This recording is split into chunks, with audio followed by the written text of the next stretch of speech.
सत्यनारायण भगवान की कथा की मूलता है कि जिस जगह पर सत्यनारायण भगवान की कथा हो रही हो, तुम प्रथम अध्याय में जाओ मत जाओ, द्वितीय अध्याय में जाओ मत जाओ, तृतीय अध्याय में जाओ मत जाओ, पंचम अध्याय में जाओ मत जाओ, आरती में तुम जाओ चाहे मत जाओ, पर सत्यनारायण भगवान की कथा कहती है जब कथा पूर्ण हो जाए और तुम्हारे कानों में टिकोरे की आवाज आए कि आरती हो गई है, तब आरती होने के बाद प्रसाद लेने के लिए, प्रणाम करने के लिए अवश्य जाओ। ये सत्यनारायण भगवान की कथा की मूलता है। कहां से निकली है सत्यनारायण भगवान की कथा? सत्यनारायण भगवान की कथा का प्रगट स्थान कौन सा है? सत्यनारायण भगवान का जन्म, सत्यनारायण भगवान का प्रागट्य कहां से हुआ है? स्कंद पुराण से।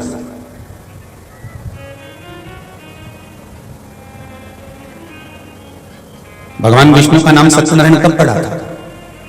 जब ब्रह्मा जी और भगवान विष्णु ने एक अग्नि के खंभ को प्रकट करा था, शिवलिंग को प्रकट करा था, और उस शिवलिंग का चरण और शीश देखने के लिए दोनों देवता गए थे। भगवान विष्णु चरण में गए और भगवान ब्रह्मा आकाश में गए।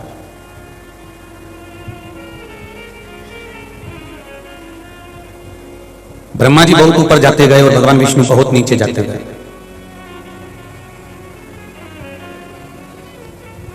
तलातल रसातल पताल में पहुंचने के बाद भी भगवान शंकर के चरण नहीं मिले। तब ब्रह्मा जी ने आकर पूछा भगवान विष्णु से, क्या आपको भगवान के चरण मिले? भगवान विष्णु ने एक शब्द में कह दिया कि मुझे भगवान शंकर के चरण नहीं मिले, तो शिवलिंग में से आकाशवाणी हो गई, ए नारायण, तुमने आज शंकर के सामने सत्य बोला है, इसलिए आज से तुम्हारा नाम सत्यनारायण होगा।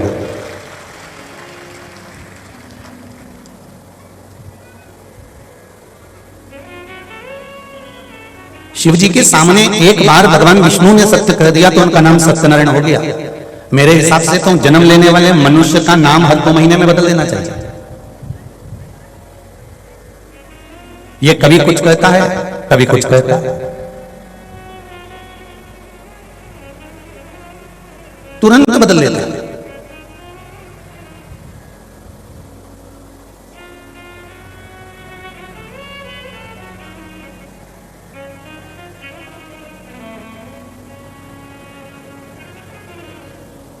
कभी तो कहेगा कि तुझे देखूं नहीं तो मुझे चैन ही नहीं आया हो,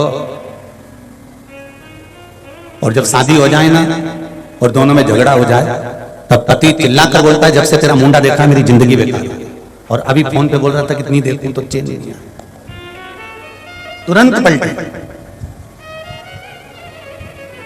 मेरे शिव जी का नाम, मेरे शंकर भगवान ने भगवान विष्णु को सत्यनारायण कहा है, इसलिए सत्यनारायण भगवान की कथा कहीं और से नहीं निकली है। सत्यनारायण भगवान की कथा स्कंद पुराण से निकली है।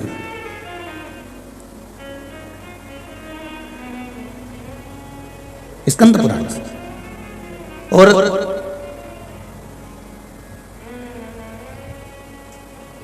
सत्यनारायण भगवान की कथा की मूलता प्रसाद से करी गई कि तुम कथा में पहुंचो ना पहुंचो, तुम प्रणाम करो ना करो, पर तुम आरती में जाओ चाहे मत जाओ, पर आखिरी में सत्यनारायण भगवान की उस कथा में पहुंच जाना। उससे क्या होगा? तो उसमें जो प्रसाद मिलेगा, प्रसाद का मतलब होता है प्रसाद, प्रभु का साक्षात दर्शन।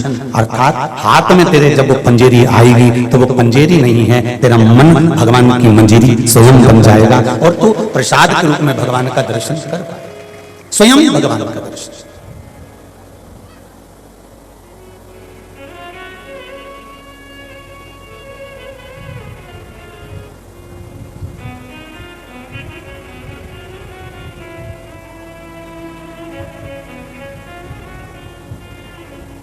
प्रभु का साक्षात दर्शन है सत्यनारायण भगवान का प्रसाद।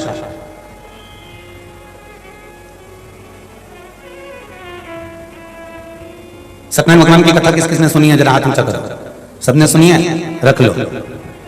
उस कथा में पहले अध्याय से लेकर 5 अध्याय तक एक बात बार बार लिखी गई। गरीब ब्राह्मण ने सत्यनारायण भगवान की कथा करवाई और उसका संकट मिटा। बोलो सही है? बोलते जाओ रे सागर वालों। और जितनी जिज्जी बैठी है वो भी सब आराम से बोलियो। फिर दूसरे में लक्कड़हारे ने सत्यनारायण भगवान की कथा करवाई ब्राह्मण को देखकर उसकी भी लकड़ी की कीमत बढ़ गई, बाजार से सामान लाया, कथा करवाई। बोलो सही है? ठीक है। तीसरा, एक राजा के यहाँ संतान नहीं, उसने सत्यनारायण भगवान की कथा करवाई। एक सुंदर कन्या का जन्म हुआ, कन्या का नाम कलावती रखा क्योंकि भगवान की कला से पैदा हुई थी। सत्यनारायण भगवान की कथा को भूल गया, दुख पाया, भटकता रहा। फिर बाद में बाजार गया, दूसरे गांव गया, दुख भोगा। राजा की पत्नी ने सत्यनारायण भगवान की कथा करवाई। ठीक है। फिर अध्याय में आगे बढ़े तो राजा वापिस आ रहा था, उसकी परीक्षा सत्यनारायण भगवान ने ली। नाव में पत्ते भरे हुए हैं, लता पत्र भरा हुआ है, कहकर झूठ बोला। फिर पत्नी ने सत्यनारायण भगवान की कथा करवाई। फिर आखिरी में एक भील सत्यनारायण भगवान की कथा कर रहा था, राजा वहां पहुंचा, प्रणाम नहीं करा, प्रसाद नहीं लिया, वापिस चल गया, बर्बाद हो गया। फिर सत्यनारायण भगवान की कथा को प्रणाम करा।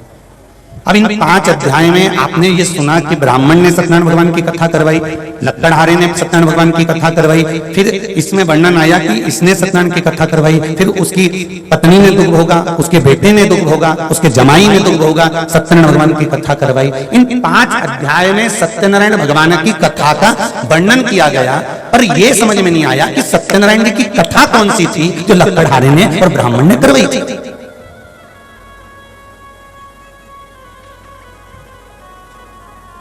बोलो री जी।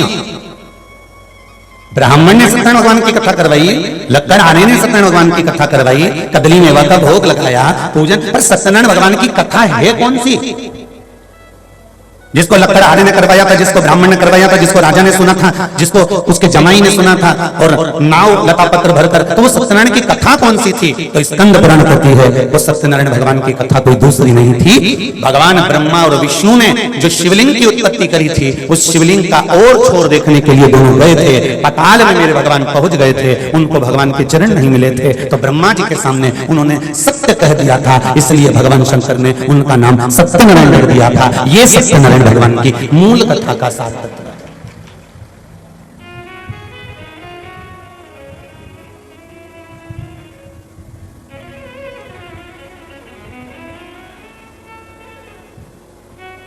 सत्य पर टिक जाना,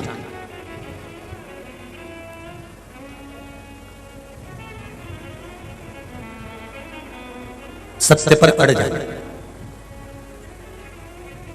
और उस सत्य के बल पर परमात्मा का दर्शन हो जाना, यही सत्यनारायण भगवान की कथा का फल है। हाथ में जब हम भगवान सत्यनारायण जी का प्रसाद लेते हैं तो उस प्रसाद को लेने का सार तत्व केवल इतना है कि हम भगवान नारायण जैसे सत्यनारायण बने हैं, उनका प्रसाद ग्रहण कर कर हम भी अपने जीवन में सत्य को उतारें। जब जीवन में सत्य आ जाएगा तो शिव मिल जाएगा, और शिव मिल गया तो जीवन सुंदर हो जाएगा। सत्यम शिवम, जीवन में सत्य, सत्यम शिवम और सुंदरम, ये तीनों हो जाए। सत्य की प्रधानता को जानिए। जैसे सत्यनारायण भगवान की कथा में पूरे समय ना जाओ, पर आखिरी में जरूर जाना, और भी सरल भाषा में समझ जाओ कि आखिरी की महत्वता क्यों है।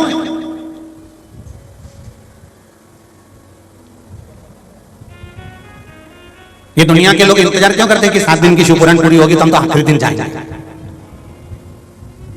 भागवत 7 दिन की पूरी होगी तो हम आखिरी दिन जाएंगे, रामायण पूरी 9 दिन की होगी तो हम 90 दिन जाएंगे, यज्ञ की पूर्णाहुति जिस दिन होगी हम यज्ञ की पूर्णाहुति में जाएंगे। ये सारी दुनिया के लोग पूर्णाहुति में क्यों जाना चाहते हैं? ये सारी दुनिया के लोग पूर्णता में क्यों जाना चाहते हैं? ये सारी दुनिया के लोग आखिरी में क्यों जाना चाहते हैं? इनको जाने का कारण क्या है? क्योंकि सब समझदार है।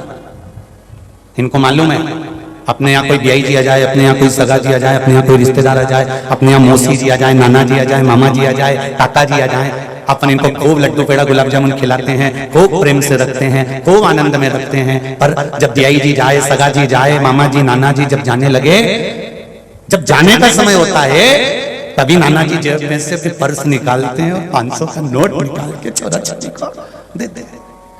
नाना जी रोज देते हैं क्या? अरे बोलते जाओ जरा जम के, नहीं। मौसी रोज देगी? नहीं। काका जी रोज देंगे? नहीं। बुआ जी रोज देगी नहीं, फूफा जी रोज देंगे नहीं, पर जब जाने लगेंगे, आखिरी में जब जाने लगेंगे तो तुम अपनी बुआ बहन बेटी को कुछ दोगे, मामा जी काका जी फूफा जी जिन जा रहे होंगे उनको कुछ दोगे, और वो तुमको कुछ देंगे। मतलब तुम्हारे यहाँ का जीवन की एक लीला भी कहती है कि ये जो लेन देन होता है ये आखिरी में होता है। उसी तरह शिव महापुराण की कथा कहती है बचपन गया जाने दो, जवानी गई जाने दो, अधेड़ी गई जाने दो, पर बुढ़ापा आखिरी का है, इसको ऐसे मत गवा देना। इसी बीच में परमात्मा तुझे कुछ दे देगा और तू उसको कुछ दे देगा और जिंदगी संवर जाएगी। अंतिम बिंदु को संभालना। शंभू भराव करिए, उससे भराव नहीं आ रहा। अंतिम बिंदु को संभालना है।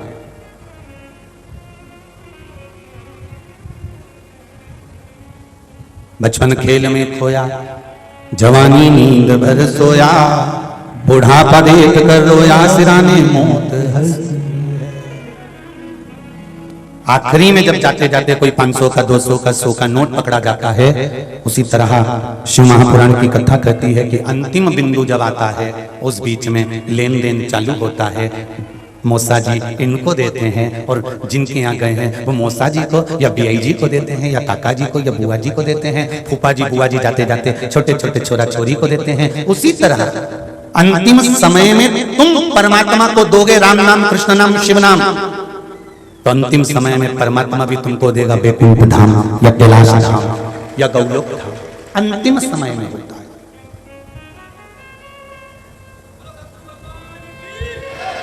और ये अंतिम समय का जो खेल है इसको समझना बहुत जरूरी है हमारा।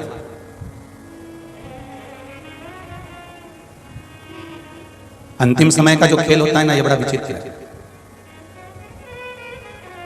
तुमने दान करा, तुमने धर्म करा, तुमने पुण्य करा, तुमने सत्कर्म करा, तुमने स्मरण करा, ये जीवन का एक आनंद सुख है। आज मेरे को केसरवानी जी बता रहे थे, गुरुजी यहाँ पर जो पानी की व्यवस्था चल रही है, एक ब्राह्मण परिवार कालेश्वर जी तिवारी हैं कोई, जिन्होंने टैंकर भर भर कर लोगों को मशीनों द्वारा पानी की व्यवस्था कर कर पानी पिला रहे हैं। धन्य ऐसे ब्राह्मण परिवार, मैं नमन करता हूं आपको। सागर की धरा पर भूतेश्वर बाबा की इस पावन सागर की भूमि पर ऐसे ऐसे दानदाता पड़े हुए हैं, उनको मेरा इस व्यासपीठ से दंडवत नमन है हमारा। फिर बताया कि कोई एक अग्रवाल परिवार है, श्रीमती चंदा श्रद्धा जी अग्रवाल, जिन्होंने बड़ा बाजार रामबाग मंदिर से 2-2, 3-3 बसों को लगाकर रखा है मात्र भक्तों को छोड़ने के लिए और ले जाने के लिए। ऐसे अग्रवाल परिवार को भी नमन करता हूं।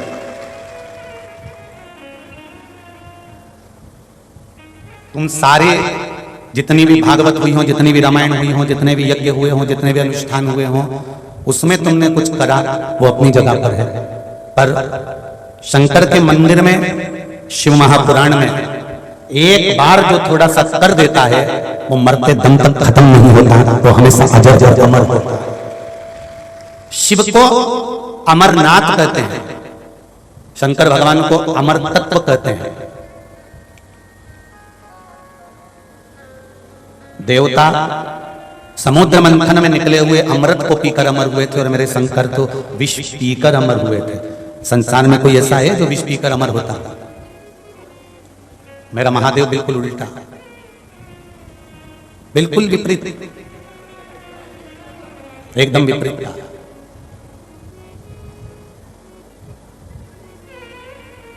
ध्यान से सुनना, जितने दूसरे नंबर के पंडाल में बैठे हैं और जितने तीसरे नंबर के पंडाल में बैठे हैं, क्योंकि सामने वाले पंडाल वाले तो हमको दिख रहे हैं, पर साइड वाले तुम लोग जरा ध्यान से सुनना रहे, कोने में सट सट के बैठे हो, बहुत ध्यान से सुनिए। देवता अमृत पीकर अमर हुए हैं, पर दुनिया में कोई ऐसा नहीं होगा जो विष पीकर अमर होता होगा। उसमें भी केवल एक देव महादेव ऐसे हैं जो विष पीकर अमर होते हैं, और अमृत पीने वालों का कोई नाम नहीं लेता, पर विष पीने वाले को आज भी लोग नीलकंठ महादेव के नाम से पहचानते हैं। आज भी नीलकंठेश्वर महादेव के नाम से दुनिया के लोग पहचानते हैं, क्योंकि इसने विष पिया। माँ बाप की मिली हुई प्रॉपर्टी पर, माँ बाप के मिले हुए धन पर, माता पिता के मिली हुई संपदा पर तो दुनिया ऐश कर लेती है साहब, दुनिया ऐश करती है। और जिसके पास में ना माँ बाप ने धन दिया हो, ना प्रॉपर्टी दी हो, ना सत्ता दी हो, छोटी सी काम कर कर, छोटा सा काम करते करते करते करते करते करते करते करते जब वो उन्नति की सीढ़ी पर चढ़ता है, इसी को कहते हैं नीलकंठेश्वर महादेव। इसी को कहते हैं, इसी को नीलकंठेश्वर महादेव कहते हैं। कर्म से पीछे नहीं हटा, अपने कर्म में लगा रहा, काम करते करते करते करते छोटे से काम को भी करता करता करता। ये जरूरी नहीं है कि आप बहुत बड़ा काम करें, आप छोटे से काम को भी करते करते करते करते जब उन्नति की सीढ़ी पर बढ़ जाएं, उन्नति की सीढ़ी पर चढ़ जाएं, तब समझ लेना कि आप कोई दूसरे नहीं है।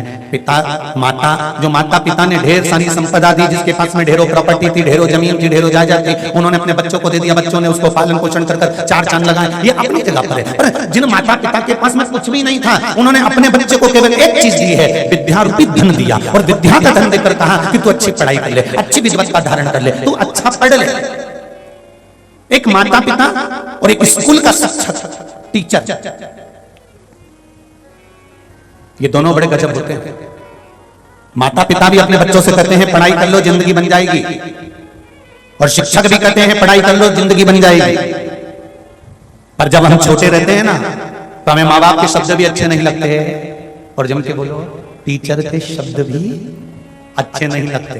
पर जब हम स्कूल कॉलेज से निकल जाते हैं, और जब हमारी जिंदगी की लाइफ को हम आगे बढ़ा रहे होते हैं, तब हमारे माँ बाप के शब्द और हमारे टीचर के शब्द हमें बार बार याद आते हैं। वो कहते थे थोड़ा पढ़ ले तो अच्छा बन जाएगा, थोड़ा पढ़ ले तो जिंदगी बन जाएगी, पर हमने उनको हल्के में लिया।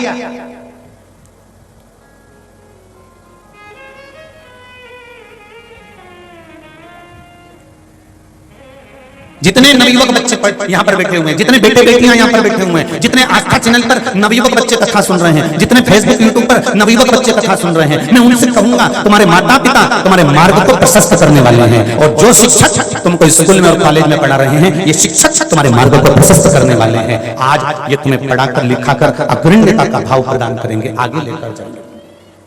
समझना तुमको पड़ेगा।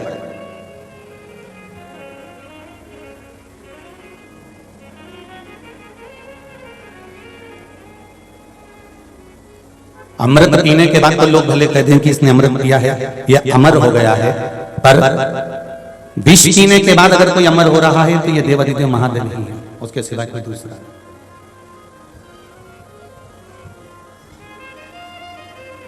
इधर जितने लोग भी धूप में खड़े हुए हैं, गर्मी बहुत तेज है भाई बहनों, आप लोग जमीन पर धूप में मत बैठो। निवेदन है कि तीसरे नंबर के पंडाल में पहुंच जाओ, अगर दूसरा पंडाल भी फूले तो आप तीसरे नंबर के पंडाल में पहुंच जाओ, पर धूप में मत बैठो, धूप में मत खड़े रहो।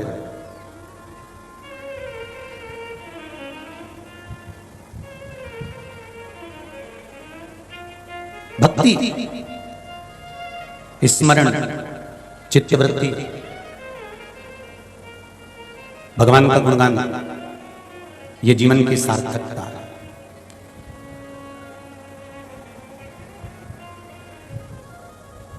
सत्यमय जियो। एक छोटा सा झूठ केतकी के फूल ने बोल दिया था तो आज तक महादेव पर नहीं चढ़ा। एक छोटा सा झूठ, चोंगे जैसी आवाज आ रही है, उसको सेट करिए। एक छोटा सा झूठ गौ माता ने बोल दिया था तो मुख आज भी झूठन का सेवन कर रहा है।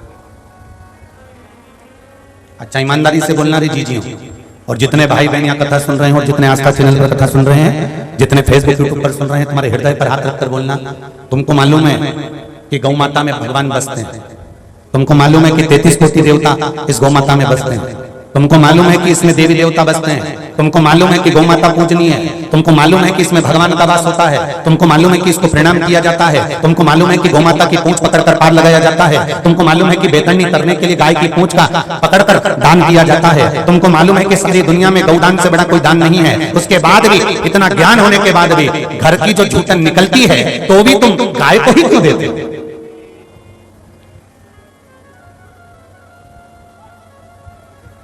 तुम्हारा दोष नहीं है इसमें तुम्हारा दोष नहीं है, इसमें दोष है एक गौ माता ने किया। शंकर पार्वती, भगवान शिव ने माता पार्वती को साथ लिया और माता पार्वती को साथ लेकर भगवान शिव आज माता पार्वती को 12 ज्योतिर्लिंग का जहां पर प्रागट्य होगा उन ज्योतिर्लिंग की भूमि को नमन करने ले जा रहे हैं शंकर पार्वती जी।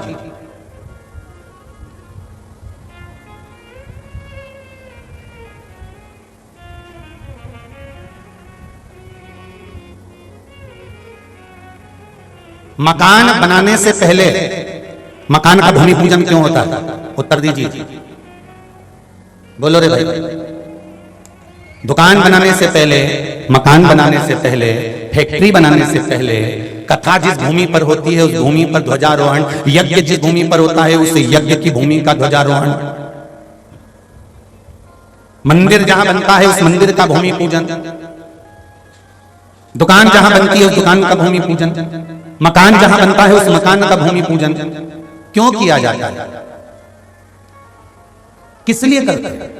ओम शिव महापुराण की कथा कह रही है सागर से कि जिस भूमि पर मंदिर बन रहा है, जिस भूमि पर मकान बन रहा है, जिस भूमि पर दुकान बन रही है, जिस भूमि पर कथा होना है, जिस भूमि पर यज्ञ होना है, जिस भूमि पर सत्संग होना है, उस भूमि का भूमि पूजन ध्वजारोहण इसलिए किया जाता है कि उस भूमि पर भगवान का निवास होने वाला है।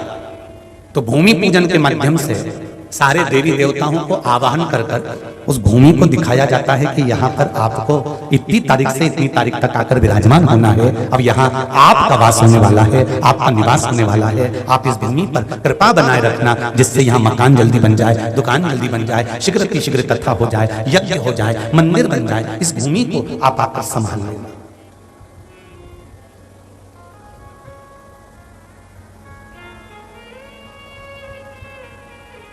शंकर भगवान माता पार्वती को जिस जगह पर 12 ज्योतिर्लिंग का निर्माण होगा, जिस भूमि पर भगवान शंकर 12 ज्योतिर्लिंग के रूप में विराजमान होंगे, सोमनाथ हुआ, मल्लिकार्जुन हुआ, भीमाशंकर हुआ, त्र्यंबकेश्वर हुआ, ओंकारेश्वर हुआ, महाकाल हुआ, रामेश्वर हुआ, विश्वनाथ हुए, वैद्यनाथ हुए, नागेश्वर हुए, केदार हुए, दारुक हुए, जहां जहां पर मेरे भगवान शंकर विराजमान होंगे, भगवान शंकर माता पार्वती को लेकर उन 12 ज्योतिर्लिंग की भूमि को नमन करने के लिए पहुंचे। और सारी भूमि को नमन करने के बाद में मेरे महादेव पहुंच गए सीधे रामेश्वरम की भूमि पर, समुद्र के किनारे। तब पार्वती मैया ने यहां पर एक कृष्ण खड़ा कर दिया है शिव जी के साथ। पति और पत्नी, इन दोनों का जो संवाद होता है, यदि पत्नी और पति का अगर संवाद होता है तो संवाद में अगर धर्म की चर्चा होती है तो यह निश्चित है कि गर्भ से होने वाली संतान भी धर्ममय ही होगी। ये निश्चितता, निश्चितता।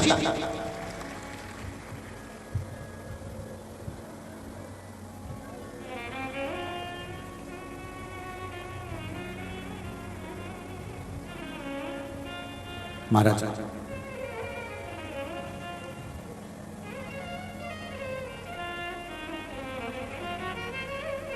जिससे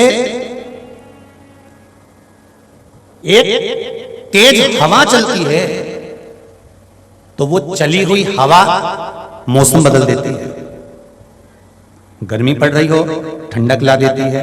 कई बार ऐसी हवा चलती है कि पानी को खींचकर पानी बरसा देती है।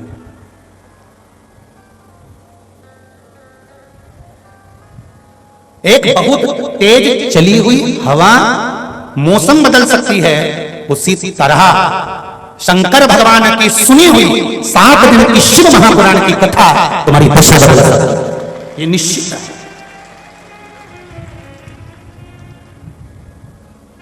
हवा मौसम बदलने का बल रखती है और शिव महापुराण की कथा तुम्हारी दशा बदलने का बल रखती है। ये शंकर की वो कथा है जो तुम्हारी जिंदगी को बदलने का क्रम कर सकती है। और क्यों ना बदले?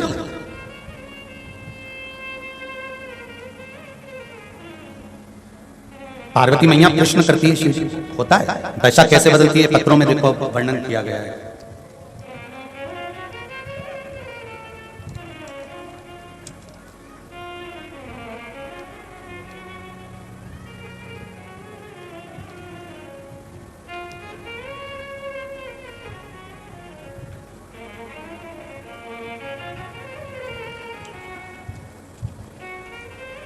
मेरी 7 साल की बेटी ने ये उपाय किया है गुरुजी। आराध्या चौरसिया सागर मध्य प्रदेश तिलीवाड़ से हैं। कहीं बेटी हैं तो हाथ उठाए।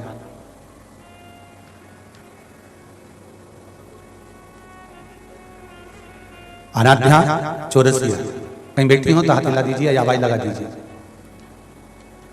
मध्य प्रदेश दिख गई, तिलीवाड़ से हाथ हिला दो बेटा। हर हर महादेव। इस बच्ची का नाम है क्या? आराध्या।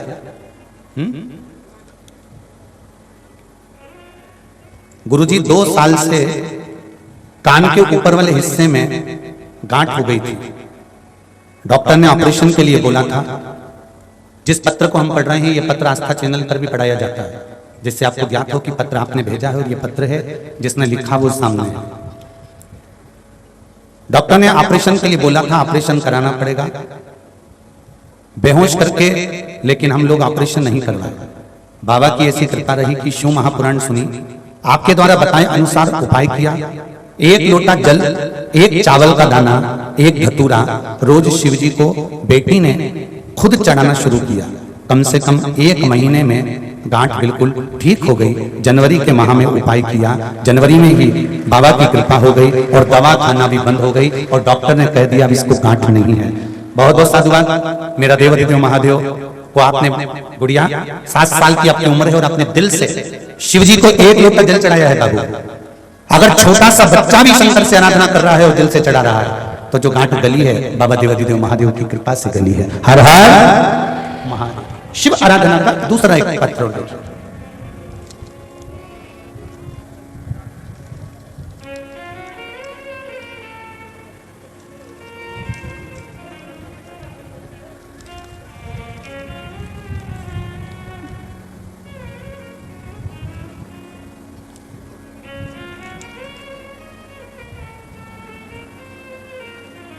मैं सोना नामदेव, ग्राम सिहोरा, जिला सागर की रहने वाली हूँ। सोना जी नामदेव कहीं बैठी हो तो हाथ उठाइएगा। आप ही हैं? दोनों हाथ हिला दीजिए। हर हर महादेव। ग्राम सिहोरा, जिला सागर की रहने वाली हूँ। मेरी बड़ी बेटी का मासिक धर्म 1 साल 6 महीने से रुका हुआ था। वह मासिक धर्म नहीं आ रहा था। मैं बहुत चिंता में रहती थी क्योंकि उसकी जिंदगी का सवाल था। मैंने उसके पापा जी से कहा कि उसको किसी अच्छे डॉक्टर को दिखाना है, तो वह बोले कि मुझे सिर्फ 2 दिन का समय दो, फिर उसके बाद चलेंगे। गुरुजी वह अगले दिन भोले बाबा के मंदिर से बेलपत्र उठा कर लिया, जल चढ़ाया, जल भर के लिया और बच्ची से कहा कि मैंने शिव महापुराण में सियोर वाले महाराज के मुख से सुना था कि सारी समस्या का हल 1 लोटा जल, तो इस जल को चढ़ाकर लाया हूं और शंकर जी के मंदिर के बेलपत्र उठाकर लाया हूं। उस बेलपत्र को खिलाकर जल पिला दिया। गुरुजी मात्र 12 घंटे बाद मेरी बेटी का मासिक धर्म वापस चालू हो गया। ये शिव की कृपा। बैठिए बहन। हर हर महादेव। 1 साल 6 महीने से जो औषधियां भी खाई, स्वास्थ्य का स्मरण भी करा, पर शिव भक्ति में वो बल है। एक बात आप लोगों से कहेंगे, शंकर जी की कथा में ना बेल है ना भभूति है, शिव जी की कथा में ना कुछ है। शिव जी की कथा में तो केवल एक विश्वास है और तुम्हें सियोर वाले महाराज के चक्कर में नहीं पड़ना है। ना तुमको सियोर वाले महाराज के आगे पीछे घूमना है, ना सियोर वाला महाराज तुमको कुछ देगा, ना हमको ज्योतिषी आती है, ना मंत्र आता है, ना तंत्र आता है, ना साधना आती है। हम तो केवल इतना जानते हैं कि शंकर पर अगर विश्वास कर 1 लोटा जल चढ़ाकर बेलपत्री को शंकर जी से मांग कर कि बाबा ये तुम्हारी चढ़ी हुई बेलपत्र है, मैंने सुना है आप पर चढ़ी हुई वस्तु औषधि हो जाती है, मेरे स्वास्थ्य ठीक नहीं है, शरीर में गांठ पड़ गई है, शरीर में ये दुख है, घुटने में तकलीफ है, आप अपनी एक बेलपत्र औषधि बनाकर दे दीजिए, शिव जी से मांग कर लाओ, उसको प्रेम से खाओ, बाबा चाहेगा तो अमृत कर तुम्हारी जिंदगी को संभाल। हमें न तंत्र आता, न मंत्र आता, न साधना आती, हम तो केवल शंकर को जानते हैं और वो भी पूरा नहीं जानते। संसार में जो पैदा हुआ वो परमात्मा को कैसे जान सकता है?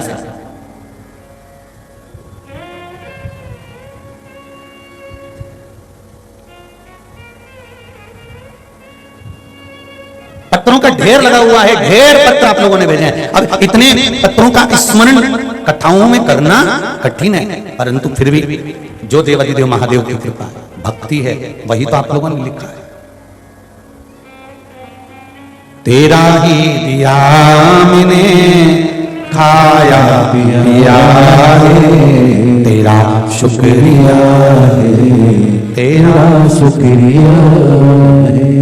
हम तो कहेंगे अगर श्री श्याम बाबू केसरवानी ने अगर ये कथा करवाई है और उनके 5 पुत्रों ने इस कथा के आयोजन को रखा है, तो श्याम बाबू केसरवानी पर कहीं इनके परिवार पर शंकर जी की करुणा हुई और आपके द्वारा शिव की स्तुति हुई, इसलिए कहीं यह कथा, कहीं शिव की कृपा।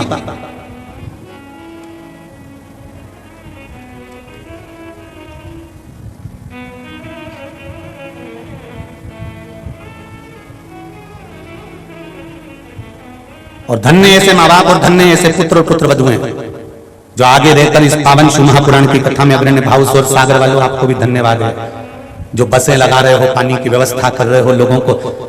एक बार शिव महापुराण में जो तुम ये दान धर्म पुण्य कर रहे हो ना, जो जनता की सेवा कर रहे हो, इतनी भरचक गर्मी में आए हुए 3-3 पंडाल जो तुम भर के बैठे हो, इतने लोगों की जो व्यवस्था तुम कर रहे हो, इस व्यवस्था में अगर तुम्हारा 1 रुपया भी लग रहा है तो भगवान उसको लिख कर रखना है कॉपी में कि मैंने 10 रुपए का पानी पिलाया, कि 10 रुपए की चाय पिलाई, कि 10 रुपए का भोजन कराया, कि 10 रुपए का मैंने डीजल जलाया, भक्तों को ले जाने और लाने में मैंने इतना खर्च करा। तारीख, तिथि, दिन और बार लिख कर रखना और 3 महीने का इंतजार करना कि मेरे बाबा मतलब 1000 गुना दिया गया।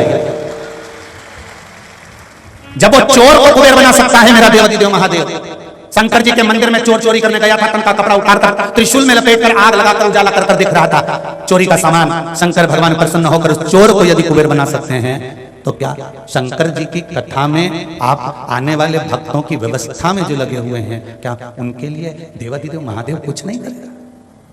शिव कृपा,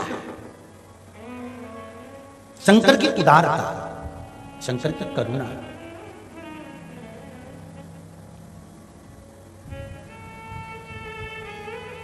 मैं तो बाबा भोलेनाथ जी से यही प्रार्थना करता हूं हर पल, महादेव कोई एक खेल रचा दो, महादेव कोई एक खेल रचा दो, सारी दुनिया को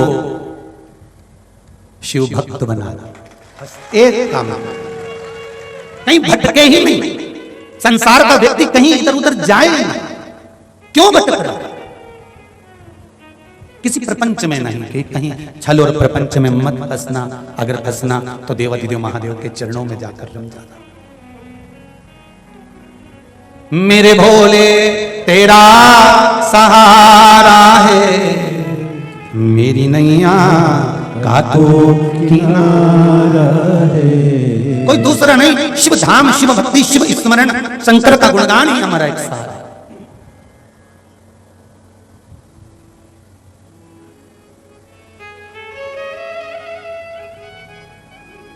पार्वती जी ने कृष्ण खड़ा कर दिया शिव जी के सामने। 12 ज्योतिर्लिंग की भूमि पर जहां शंकर भगवान का प्राकट्य होगा, जहां ज्योतिर्लिंग शिवलिंग जहां पर प्रकट होगा, ऐसे 12 ज्योतिर्लिंग की भूमि को घूमने के बाद उस भूमि पर पहुंचे हैं रामेश्वर धरा। कथा तो आप टीवी पर सुन लोगे, जो दूर रहने वाले हैं वो टीवी पर कथा सुने चलता है, पर आपके क्षेत्र में अगर कथा हो रही हो, फिर निवेदन करेंगे जैसे शंकर भगवान पार्वती को लेकर 12 ज्योतिर्लिंग की भूमि को प्रणाम करने गए थे। क्यों? पार्वती जी ने पूछा कि यहाँ आने का फल क्या है। शंकर भगवान कहते हैं जिस धरा पर तीर्थ का निर्माण होगा, जिस धरा पर कथा का निर्माण होगा, जिस धरा पर मंदिर का निर्माण होगा, जिस धरा पर संत साधु सन्यासी तपस्वी साधक उपासक और शिव भक्त जहां पर जाकर बैठेंगे, उस भूमि को मात्र छू लेना, उसकी रज मस्तक पर चढ़ जाना, यही जीवन का सबसे बड़ा कल्याण है। कितने बैठे हो? हजारों लाखों में आप लोग आए हो।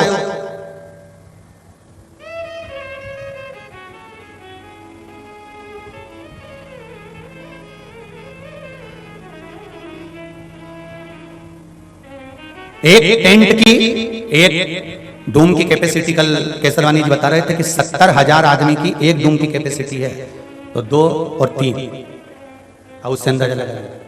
अब इतनी संख्या में आप आए हो और इतनी संख्या में बैठकर आप शंकर का नाम ले रहे हो। प्रत्येक व्यक्ति एक साथ में एक जगह बैठकर श्री शिवाय नमस्तुभ्यम या नमः शिवाय या पंचाक्षर मंत्र या षडाक्षर मंत्र ओम नमः शिवाय, इतने सारे भक्त एक साथ शंकर का नाम लेते हैं। लेने के बाद जब वो चलते हैं, चलकर उनके पांव की धूल जब उड़ती है, सिर पर चढ़ती है, तो कितना भी पापी से पापी भी जीव होगा वो भी परमात्मा का भक्त बन जाता है।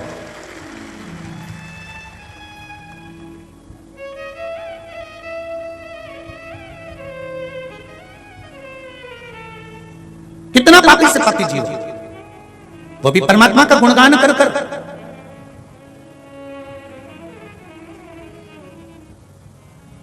इस पंडाल के अंतर्गत से जब तुम निकल कर जाओ, अरे भगवान कृष्ण की कथा भागवत किस किसने सुनी है जरा बताओ तो।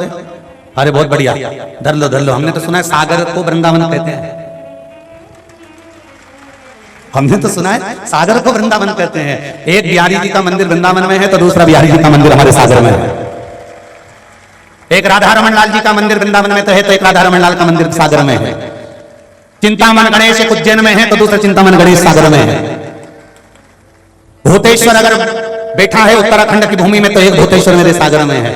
सारे तो तीरथ सागर में आकर बस गए। जरा विचार तो करो, सागर में गागर भरा गया है और गागर में सागर भरा गया है।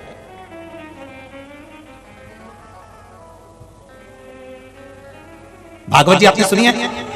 तो उस भागवत जी में आपने एक प्रसंग सुना होगा कि भगवान कृष्ण गैया चराने चले। बोलो सही है, गौएं चराने के लिए भगवान कृष्ण चले। अब एक भजन गाते हो आप लोग, आगे आगे गैया पीछे पीछे बीच में मदन गोपाल। मेरे मन की मनोरथ पूर्ण करना, सुना है तेरी कथा में बैठ कर जो मांगा जाता है वो तो पूर्ण करता है, तेरी कृपा से मिला। भागवत में एक सार आता है कि आगे भगवान गाय को लेकर चल रहे हैं, पीछे भगवान कृष्ण चल रहे हैं।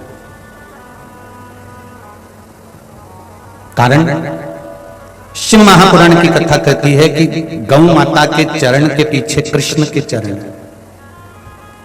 ये गाय चराने जा रहे हैं तब की बात। और जब चराकर वापस आते हैं मेरे कृष्ण, तब कृष्ण पीछे नहीं रहते। भगवान कृष्ण बंसी बजाते हुए आगे चलते हैं और गाय बछड़े सब पीछे पीछे चले आते हैं। दोनों में क्या अंतर है कि जब मेरे ठाकुर, जब मेरे कृष्ण आगे आगे चलते जाते हैं और पीछे पीछे गाय बछड़े चलते जाते हैं, तो मेरे भगवान के चरण जो रज पर पड़ते हैं, धूल पर पड़ते हैं, भूमि पर पड़ते हैं, गाय के खुर के द्वारा वो धूल उड़ती है और उड़कर सारे वृक्षों पर, लताओं पर, पशु पर, पक्षी पर जमती है। तो उन लता पशु पक्षी का भी कल्याण हो जाता है उस भगवान के चरण की रज से। उसी तरह नजदीक में अगर शिव महापुराण की कथा हो तो भगवान से प्रार्थना करना कि मैं कैसे भी उस कथा तक पहुंच जाऊं। इतने शिव भक्त आएंगे, उनके चरण की रज मेरे मस्तक पर चढ़ेगी तो मेरा कल्याण तो वैसे ही हो जाएगा। वैसे केवल चरण की रज से कल्याण है साहब। और जितने भी आए हो ना यहाँ पर कथा सुनकर जाओ ना, तुम्हारे शरीर पर अगर रज लग गई हो, धूल लग गई हो इस शिव महापुराण की, तो घर जाकर थोड़ी सी झड़ा देना कि चंदन है इस देश की माटी, तपोभूमि हर ग्राम है, हर बाला देवी की बच्चा बच्चा। महाराज साधारणता पार्वती जी ने शिव जी से प्रश्न किया कि ये धरा पर आप मुझे लेकर आए हो,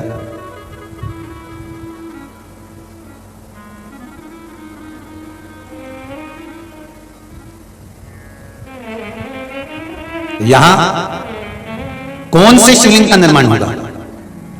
शंकर भगवान ने कहा, पार्वती जब मेरे राम जी के पिताजी भी चले गए होंगे, जब मेरे राम जी के राजपाट को छोड़कर मेरे राघव जी जब वन में आएंगे, पहुंचेंगे, पार्वती जब माता सीता भी उनके पास से चली गई होगी, पार्वती तब मेरे राघव जी के मन को जब लगेगा कि अब सब कुछ वापस प्राप्त करना है। देखिए मेरे राम जी की लीला, परमात्मा को क्या जरूरत थी कि बालू रेत का शिवलिंग बनाओ और उसकी पूजन करो? क्यों ब्राह्मण कहते हैं कि सावन के महीने में पार्थिव शिवलिंग का निर्माण कर लिया गया? क्यों बार बार हम शिव महापुराण में कहते हैं कि साल में 6 महीने में 12 महीने में 3 महीने में, 4 महीने में, 2 महीने में, 1 महीने में एक बार कम से कम पार्थिव शिवलिंग का निर्माण कर उसका पूजन करा करो। क्यों करते हैं?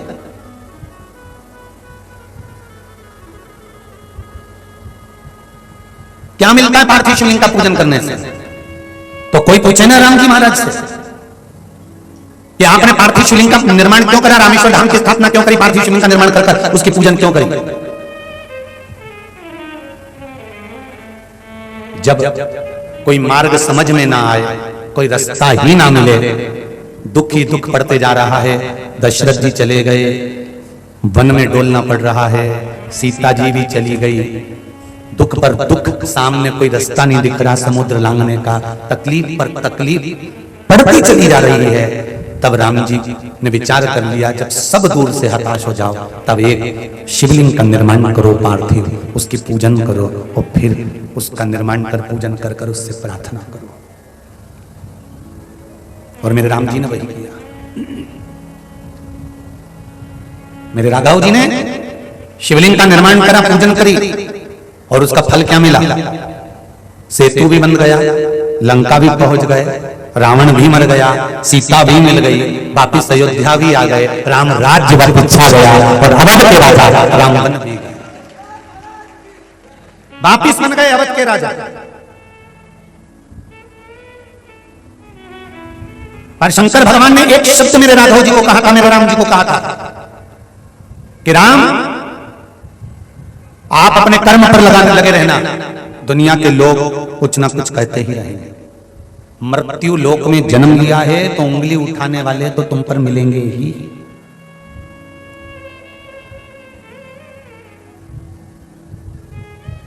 लोग भगवान को नहीं छोड़ते तो तुमको और हमको छोड़ेंगे?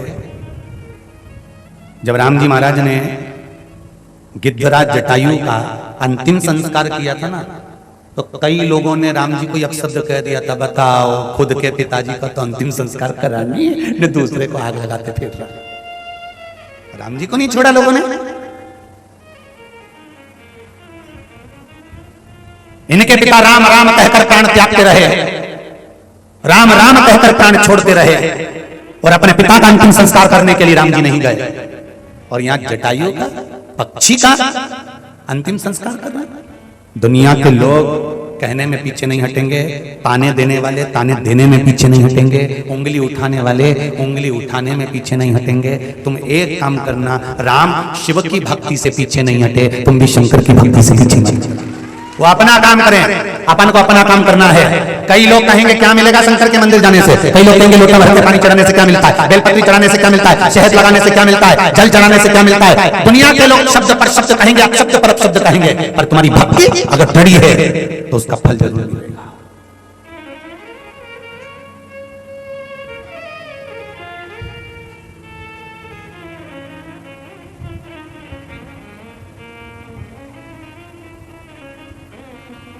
उंगली उठाने वाले उठाते रहेंगे, अपशब्द कहने वाले कहते रहेंगे। तुम अपनी भक्ति पर ध्यान दो, आप शिव भक्ति पर ध्यान दो। उनका काम है आप पर उंगली उठाना, आप पर आरोप लगाना, आप पर शब्द कहना।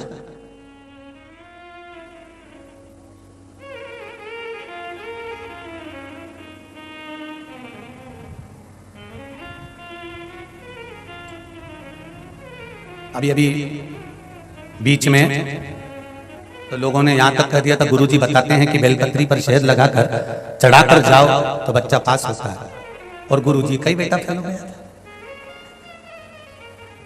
राघव जी हमारे पास, हम जब कथा कर कर पहुंचे तो राघव हमारे पास बैठकर बहुत रोए कि मेरे दोस्त की मम्मी कह रही थी कि राघव तुम फेल हो गए हो। तो राघव हमारे जंघा पर अपना सिर रखकर, बच्चे छोटे हैं अभी 8th क्लास में तो है, गोदी में सिर रखकर बोले पापा मैं तो पास हो गया था तो मुझे वापस फेल क्यों कर दिया। हमने कहा बाबू, उसकी आंख में आंसू थे, वो रो रहा था। हमने कहा चिंता मत करो, दुनिया के लोग तुम्हारे बाप को किसी भी तरह से नीचे नहीं दिखा पा रहे हैं, तो तुम्हारे माध्यम से नीचा दिखाने का प्रयास कर रहे हैं।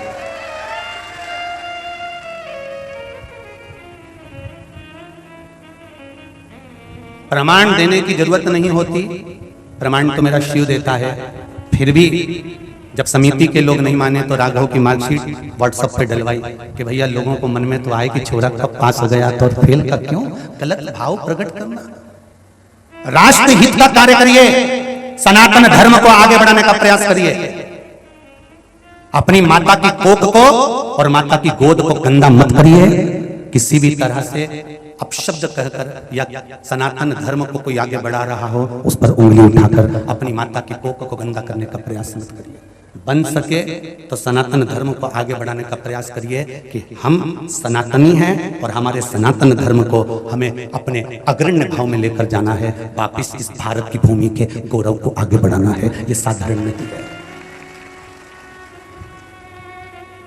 लोग राम जी को नहीं छोड़े, कापर में कौन छोड़ने वाला? पर अपनी भक्ति पर विश्वास रखना। शंकर जी के मंदिर में जाना एक लोटा पानी चढ़ाने के लिए तो तुम्हारा विश्वास पक्का होना चाहिए, सीहोर वाले महाराज पर नहीं। पंडित प्रदीप मिश्रा पर विश्वास मत करना, क्योंकि ये तो मानव का शरीर है। इस मनुष्य शरीर का कोई भरोसा नहीं होता। भरोसा शिव महापुराण पर करना, शंकर की कथा पर करना, जिस मंदिर में जल चढ़ाने जा रहे हो उस शिव पर करना।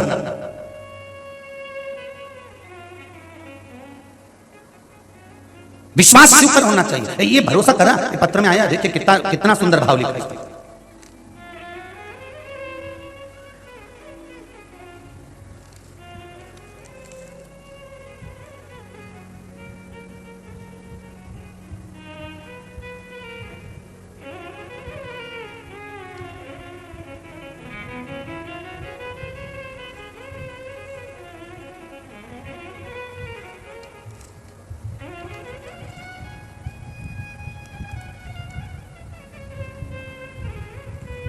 दमोह से किरण तिवारी कहीं बैठी हो तो खड़ी होकर दोनों हाथ हिला दें। हर हर महादेव। गुरुजी मेरी 2 बेटियां हैं, जिसमें से बड़ी बेटी जिसको जन्म से शुगर है, अभी वह 17 वर्ष की है। 500 शुगर रहती थी उसको, बड़ी तकलीफ थी गुरुदेव, जन्म से ही वो शुगर का मरीज है। सारे डॉक्टरों का इलाज चला, टेबलेट चली, औषधि ही चली, और शुगर लेवल में नहीं आ रही थी। तब किसी ने कहा कि भोलेनाथ पर चढ़ी हुई एक बेलपत्र खिलाना प्रारंभ कर, एक लोटा जल चढ़ाना प्रारंभ कर। बाबा की कृपा से अब वो 500 रहने वाली शुगर 250 पर आ गई है। ये शिव की कृपा। बेटो बहन, हर हर महादेव। अब इसमें कोई सियोर वाले महाराज ने तुमको कुछ निकाल कर दे दिया कि कोई बूटी दे दी कि सियोर वाला महाराज को जड़ी जानकर घुमा के फेंक दिया? ऐसा कहीं घुमा के फेंकने वाला हो तो सियोर वाले महाराज को बता देना, एक डंडा निकाल के कुबेरेश्वर बाबा का मंदिर जल्दी बनवा देंगे। कर्म तुम्हें करना पड़ेगा, मंदिर तक तुम्हें जाना पड़ेगा, एक लोटा जल तुम्हें चढ़ाना पड़ेगा। एक पत्र हो रहे उसको भी सुन लीजिए।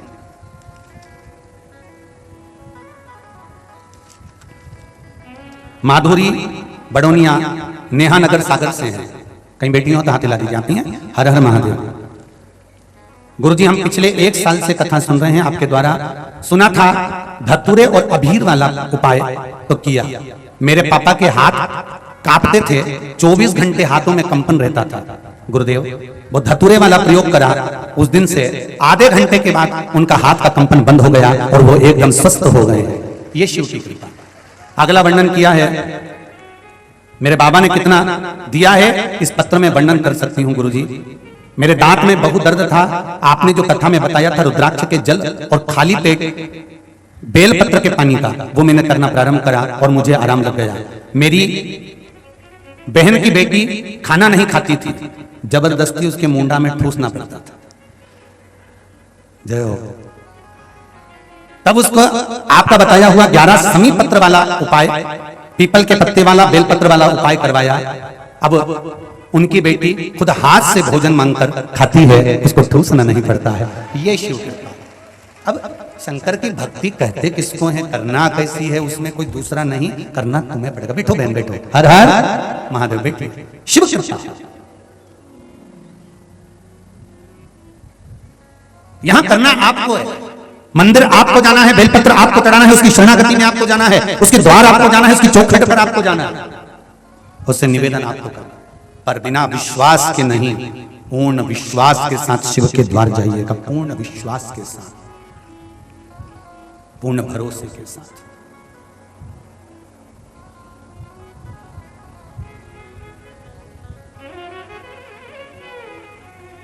शंभो शरणे पड़े मांगू घड़ी रे घड़ी दुख काटो दया करी निदर्शन। कई लोग कहते हैं गुरुजी आपकी कथा में आप इस लाइन को बार बार दोहराते हो, उसका कारण क्या है? हम कहते हैं ये सामूहिक प्रार्थना है कि शंभो शरणे पड़ी मांगू घड़ी रे घड़ी दुख काटो दया करी निदर्शन आपो। ये सामूहिक प्रार्थना है कि मेरे दुख को काटना, जितने संसार में लोगों के दुख है वो कट जाए और आपका दर्शन, आपका दीदार हो जाए, आपकी चौखट का दर्शन हो जाए। विश्वास की मूलता होती है तो परमात्मा मिलता जरूर है। पार्वती जी ने शिव जी से पूछा, 12 ज्योतिर्लिंग की भूमि को नमन कराने के बाद आप मुझे यहां लेकर आए हो, इस रामेश्वर धाम की धरा को दिखाने लाए हो, इस रामेश्वर धाम की धरा पर होना क्या है? शंकर भगवान ने कहा कि ये वो भूमि है जहां पर परमात्मा भगवान विष्णु स्वयं राम बनकर आएंगे और मेरा पूजन करेंगे और यहां रामेश्वर धाम की स्थापना होगी। यहां भगवान स्वयं आएंगे, स्वयं।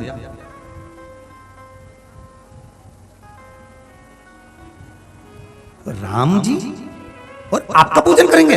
हाँ, परमात्मा को भी भगवान के पूजन की जरूरत होती है, क्यों नहीं? मृत्यु लोक में अगर आए हो तो शिव की आराधना तो करना पड़ेगी। दुनिया के लोगों ने शंकर भगवान को नीचे दबा दिया था, दुनिया के लोगों ने शंकर भगवान को छुपा दिया था। सारे लोग ना जाने कहां कहां भटक रहे थे, भ्रम में पड़े हुए थे, यहां चले जाओ, वहां चले जाओ, वहां चले जाओ, वहां चले जाओ, सारी दुनिया में भटक रहे थे। कोई के हमारे धर्म में आ जाओ, कोई के हमारे धर्म में जाओ, कोई के यहां चले जाओ, कोई के वहां चले जाओ, सब भटक रहे थे। पर शंकर भगवान मृत्यु लोक के देवाधिदेव महादेव हैं।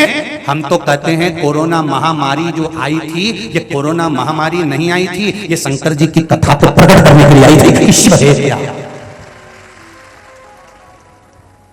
महामृत्युंजय को परिचय कराने के लिए आई थी कि महामृत्युंजय की कथा क्या होती है, शंकर का कथा क्या होती है, शिव कथा क्या होती है। कौन जानता था कोरोना महामारी के पहले कि शिवपुराण भी कुछ होती है? भागवत रामायण गीता में लोग रमे हुए थे, शंकर की कथा को जानता ही कौन था? पर कोरोना महामारी आई तो शिव को जानने का मौका मिला,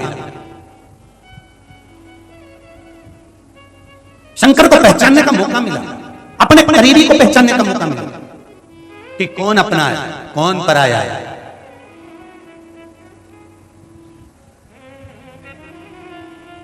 भगवान को भी भजन की जरूरत क्यों नहीं है?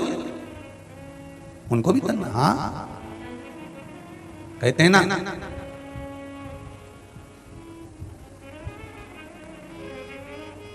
गंगा गलती से हुए पाप को धो देती है। कौन? बोलो बोलो जरा जम के बोलो। गंगा, गंगा जी वही पाप धोती है जो गलती से हुआ है, अनजाने में हुआ है। गंगा उस पाप को धोती है। जो जानबूझ कर पाप किया जाता है उसे गंगा नहीं धोती, उसे यमराज का लठ धोता है। तुम जान कर कर किसी को परेशान करो, जान कर कर किसी का धन खा गए, जान कर कर तुमने किसी को कष्ट दिया, गंगा गलती से अनजाने में हुए पाप को गंगा का जल धोता है, और जानबूझ कर किए हुए पाप को गंगा का जल नहीं धोता, उसे यम धोता है, उसे कोई दूसरा नहीं धोता। जब यहां से उठा के ले जाएगा ना अंतिम समय में, और ब्लैक कलर की स्कॉर्पियो में बांध कर, मेरे भगवान शंकर के पास व्हाइट कलर की टवेरा है नंदी, पर यमराज के पास में ब्लैक कलर की स्कॉर्पियो है पाड़ा, और उससे जो बांध कर ले जाएगा, धोते धोते ले जाएगा, और तुम चिल्लाती रह जाओगी मैंने कहीं बिगाड़ा, मैंने कहीं बिगाड़ा, मैंने क्या बिगाड़ा। भाई यमराज मैं तेरे हाथ जोड़ू, मुझे मत मार, अभी तो मैंने 3 दिन पहले ही लाल कलर की साड़ी ली है, एक बार भी नहीं पहनी यमराज, एक बार छोड़ दे वंस मोर, एक बार छोड़ दे मुझे वंस मोर। यमराज के चल रही लीला कि दोनों चल, फिर दिया उन्हें धर के, तो लीला फिर चुप ही गई मैंने लाल कलर की साड़ी में। फिर रोती रोती बोली हमारी लाल कलर की साड़ी मैंने अभी पीको करवाई, वो की फाल लगवाई, कौन पहनेगा। इतने में यमराज बोला सियोर वाला महाराज हमेशा कहता था कि रोज प्रतिदिन सुबह से उठकर रात को सोते समय तक रोज ऐसे जीना कि कल दिन आए कि नहीं आए, आज का दिन फुल एंजॉयमेंट के साथ जीना, फुल आनंद के साथ। तेरे को रोज कहते थे कि रो के जिंदगी मत निकाल, पर सुबह से उठकर एक ही काम करती थी, महाराज नाश कर दिया। सुबह से उठे और रोने बैठ गया, उसने ये कर दिया, उसने वो कर दिया, ये यूं हो गया, वो यूं हो गया, बहू ने इतनी रोटी फेंक दी, सब्जी फेंक दी, उन्हें ध्यान नहीं दिया, वो तो अमीर बात किए, वो गरीब बात किए, उसका बाप ऐसा, उसकी माता ऐसी, दिन भर कोसते कोसते कोसते कोसते सुबह से शाम निकाल दिया और जिंदगी खुद की नरक कर ली। अरे सुबह से तैयार होके खजूर वाली चोटी करके पेंसिल से लाइन खींच के डब्बा भरती, आंखों को नीला नीला करके भगवान का भजन करती, तो भगवान जी कहते गजब लग रही नीला हमें कहीं, पर पूरी जिंदगी रोने धोने में निकाल दी। उसने ये कर दिया, उसने वो कर दिया, उसने ये करा, उसने वो करा, वो ऐसी थी, वो वैसी थी, सुबह से लेकर रात तक रोती रही रोती रही रोती रही रोती रही, और रात किसने देखी और आधी रात के सांस रुकी गई नहीं निपटी गई तो कौन भरोसा जिंदगी का, कौन भरोसा। एक से बढ़कर एक साड़ियां रखी अलमारी में, बोलो री जी, किसी किसी साड़ी का तो नंबर ही नहीं लगता, साड़ी भी कहती हो कि अब तो पहन ले, कई बार तो रख रही है दूसरी गिर जाती है, मुझे तो पहनो, साड़ी भी कहती है मुझे पहनो। 52 साल की हो गई, कब पहने की मेरे को, तेरे मामा जी ने दी थी, उस दिन से पीको करके धरी हूं, फैशन ही खत्म हो गया, अभी भी धरी हूं, पहन तो लो। साड़ी भी कह रही है, बार बार गिर के कह रही है, फिर बार बार हाथ में आई तो इसने पलंग पेटी में धर दिया, अब पहनू ले, उन्हें पलंग पेटी में धर दी। दिवाली पे पलंग पेटी साफ करी तो मैं निकल के आ गई, हो राम इतनी बढ़िया धरी है, मैंने तो पहनी ही नहीं, फिर निकाल के ऊपर धर ली, फिर पहनने वाली थी, सारी तैयारी हो गई। 2 दिन पहले सोच के बैठी थी हमारे देवर के लड़के की शादी में नया वाला सेट पहनूंगी जो मैं लाई रतलाम से, और देवर के लड़के की शादी के पहले निपट गई तो फिर कौन पहने, पड़ा का पड़ा।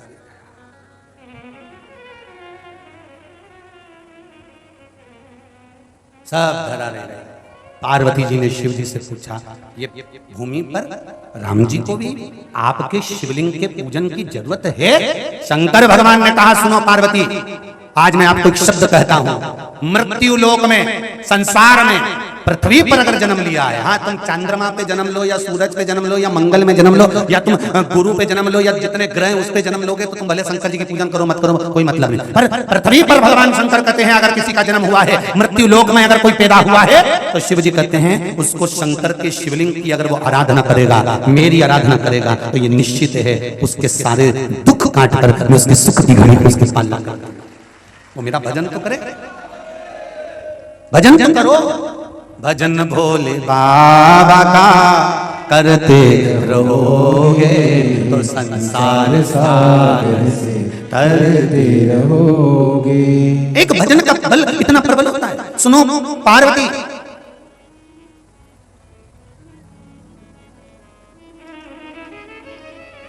सत्य के बल पर भगवान मिलता जरूर है। शंकर भगवान ने यहां लीला रच दी। मेरे देवादिदेव महादेव पार्वती से बोले, मुझे कोई जरूरी काम आया है, मैं जा रहा हूं। तुरंत समुद्र के तट पर माता पार्वती को छोड़कर शंकर भगवान चले। मेरा वो घड़ी, मेरा शंभू पार्वती जी को छोड़कर चले। पार्वती जी ने ध्यान लगाकर देखा कि आज मेरा तीज का व्रत है और तीज का व्रत मुझे भगवान की पूजन करना है। पार्वती जी ने बालू रेत का शिवलिंग बनाया, पूजन करी समुद्र के तट पर।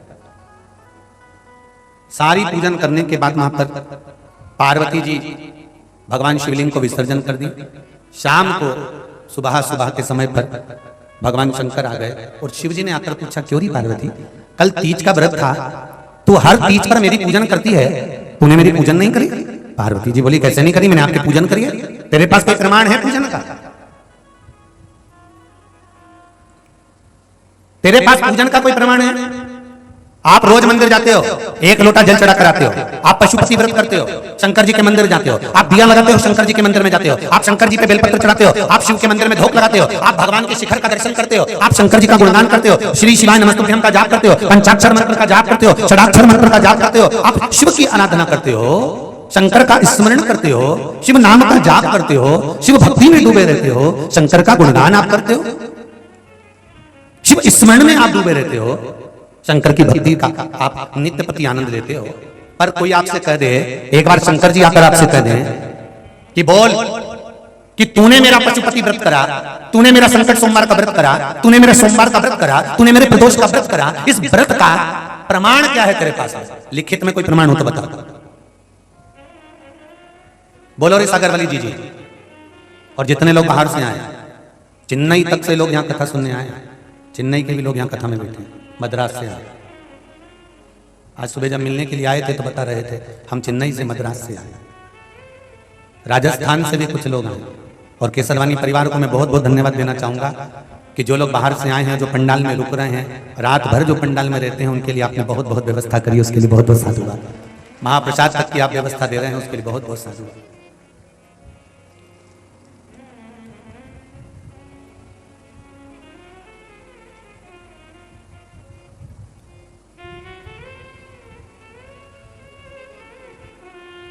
हमारे समिति के कुछ कार्यकर्ता यहीं पास में ठहरे हैं, उनका भी रात्रि को 11 बजे फोन आया, गुरुजी यहाँ पर जो लोग रात को रुके हैं तो कोई सागर से एक भैया झोले में कोई सामान भर के लाया और सबको बांट कर गया गुरुजी।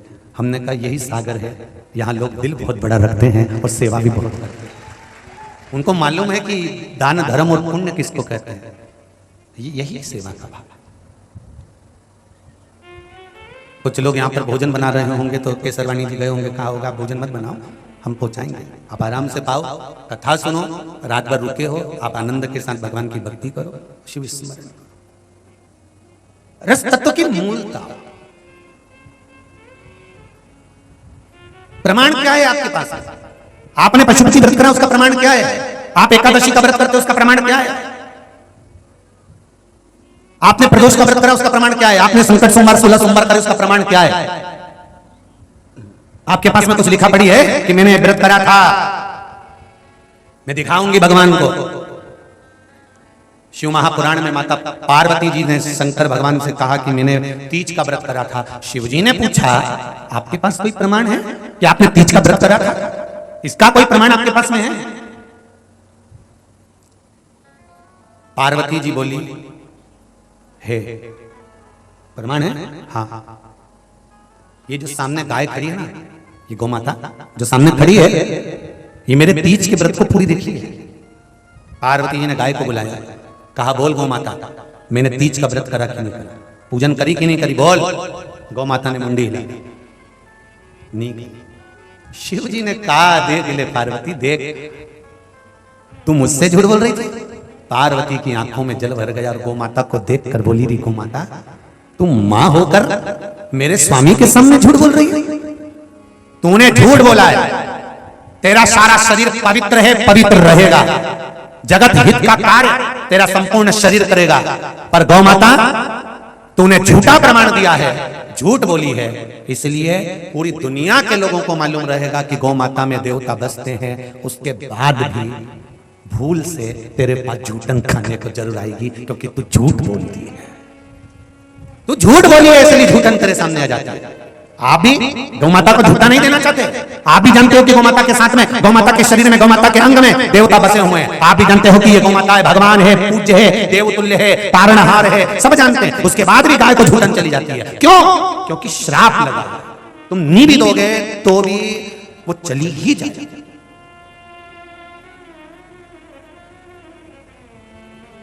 चलिए, गौ माता ने उस समय पर पार्वती के सामने आंखों में जल भरकर रो दी। गौ माता रोई, अपनी अधाशक्ति देवी को याद करा गौ माता ने, जिसका वो स्मरण करती है। आप गाय का स्मरण करते हो और गौ माता किसका स्मरण करती है? माता संतोषी का, गणेश जी महाराज की बेटी का। गणेश जी की पुत्री का नाम क्या है? जम के बोलो, संतोषी। गणेश जी के पुत्र हैं, बोलो जम के, शुभ और लाभ। गणेश जी के पोते हैं अमोद और प्रमोद। गणेश जी के पर पोते हैं, पर पोते स्वास्तिक। बेटी है संतोषी। गौ माता ने संतोषी को याद किया। गणेश जी की पुत्री संतोषी दौड़ कर आई और आते से अपने दादाजी को देखा संतोषी ने। दादाजी कौन? अरे बोले जम के, भोलेनाथ शिव जी।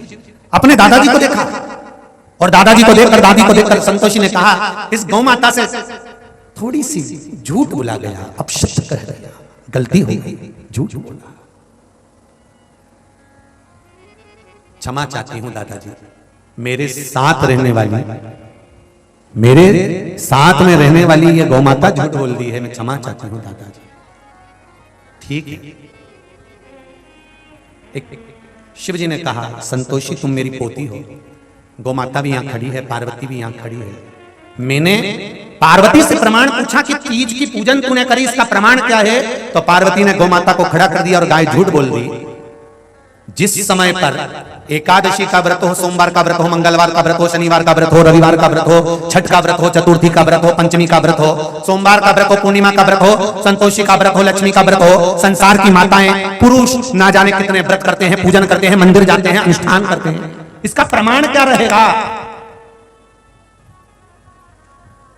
इसका प्रमाण कौन देगा?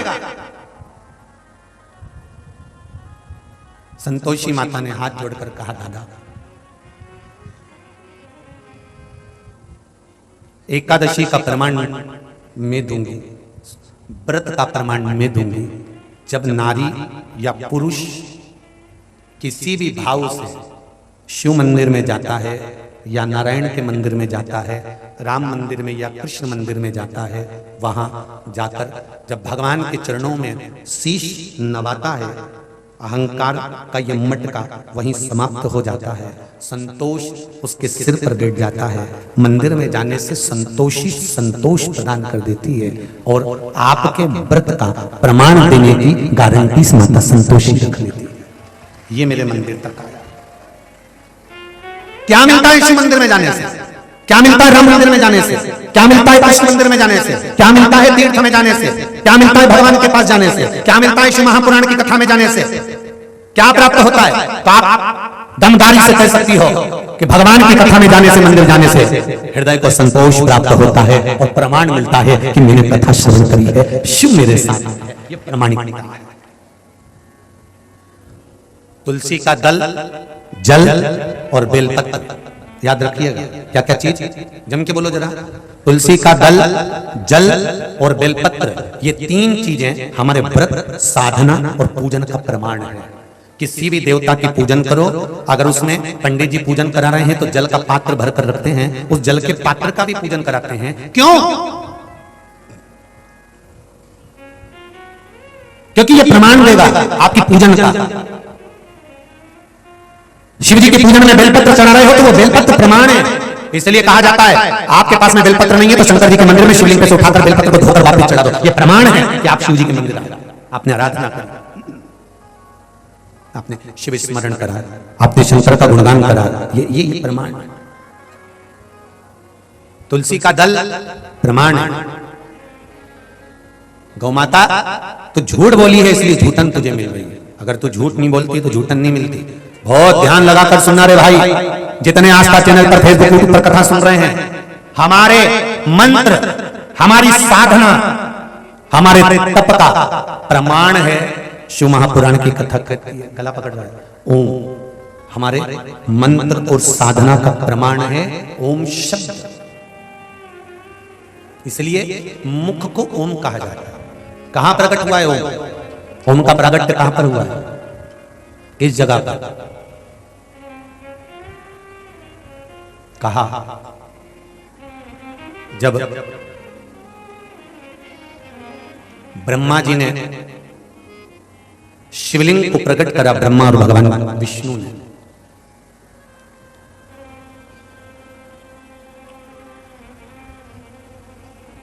अग्नि का खंभ है,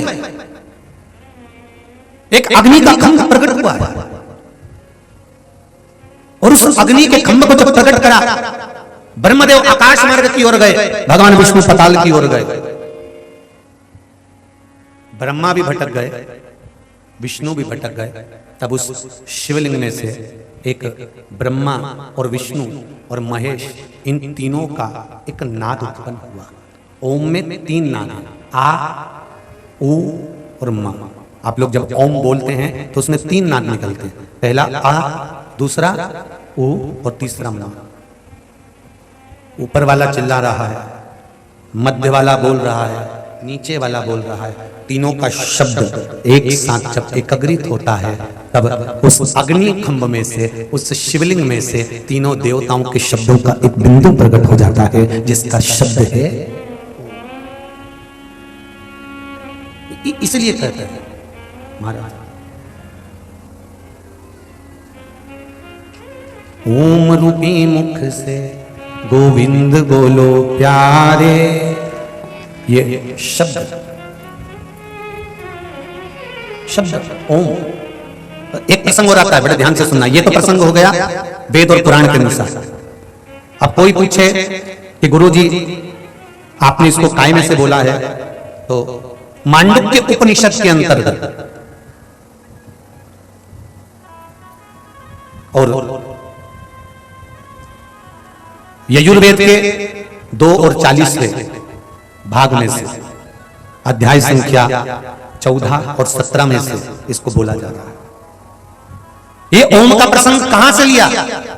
तो मांडुक्य उपनिषद में से लिया। अगर किसी को पढ़ना है तो पढ़ सकता है मांडुक्य उपनिषद, जिसमें से ओम शिव महापुराण का चरित्र लेकर बाचा जा रहा है। और यजुर्वेद, ऋग्वेद में से भी थोड़ा थोड़ा इसका भाग लिया गया। पर मांडुक्य उपनिषद में ओम शब्द का बड़ा भारी महत्व बताया। ओम शब्द का बड़ा एक चरित्र और आता है, बड़े ध्यान से सुनिएगा उस चरित्र को। एक बार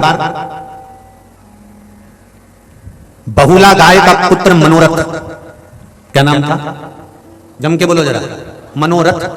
बहुला गाय का पुत्र मनोरथ गाय का दूध पी रहा था और उसके मुंह पर फेन आ गया था। वो फेन हवा में उड़ गया था, शिव जी पे पड़ गया था। शंकर भगवान को क्रोध आ गया था।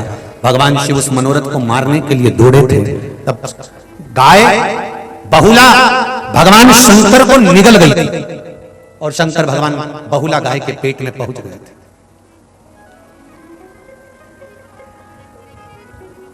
बहुला गाय के पेट में मेरे शंकर भगवान बैठे हैं, मेरे शिव बहुला गाय के। तब गौ माता की वंदना करिए, मां शिव को प्रकट कर। शंकर भगवान को बहुला गाय ने प्रकट करा। नंदीश्वर के रूप में भगवान शिव का प्रागट्य हुआ और भगवान शंकर बहुला गाय का गुणगान जो गाए हैं। तो एक बछड़ा, आपके सागर में देखना, कोई गाय का बछड़ा दूर चले जाता है तो बछड़ा रंभाते रंभाते कोई दूसरा शब्द नहीं कहता, केवल ओम का नाद कहता है। ओम ओम ओम। सुना है कि नहीं सुना? अरे बोलो तो जम के। बछड़ा कोई दूसरा शब्द नहीं बोलता, ओम ओम ओम। ओम शब्द का नाद बछड़ा करता है। ओम शब्द का नाद करता है।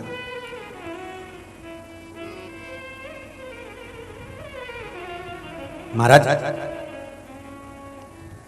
पीला चंदन बेलपत्री के दोनों पत्ते पर, लाल चंदन बीच वाले पत्ते पर, शिव मंदिर में जाकर जहां पर शिव मंदिर में ये शिवलिंग है, ये जलाधारी है, ये माता पार्वती का हस्तकमल है जहां शिवलिंग रखा है, ये भाग है। राइट में गणेश जी, लेफ्ट में कार्तिकेय जी, बीच में अशोक सुंदरी है। समझते ना सब लोग? ऊपर से जो बूंद बूंद पानी गिर रहा है, शंकर भगवान की 5 लड़कियां हैं, जया, विषहरा, शामरी बारी, दौतली और देव। शंकर भगवान के 13 बच्चे हैं। उस 13 बच्चे में से 5 कन्याएं शिव जी के ऊपर है। पांचों का नाम आप सब बोलेंगे, जया, विषहरा, शामरी बारी, दौतली और देव, ये शिव जी की 5 लड़कियां जो शिव जी के ऊपर एक एक बूंद पानी गिरा रही हैं, जो जलाधारी लगती है वो शिव जी की 5 बेटियों के नाम से लगती है।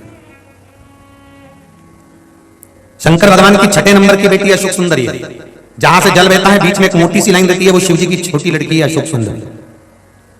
जहां शिवलिंग रखा हुआ है, गोल जो भाग होता है तो माता पार्वती जी का हस्त कमल, राइट में गणेश जी, लेफ्ट में कार्तिकेय जी, जहां से पानी बह रहा होता है। पानी गिरने के बाद में जितनी दूर तक मंदिर के फर्श से निकलकर जितनी दूर तक जाता है वहां 33 कोटि देवी देवताओं का निवास होता है, इसलिए शंकर जी के जल को लांघा नहीं जाता।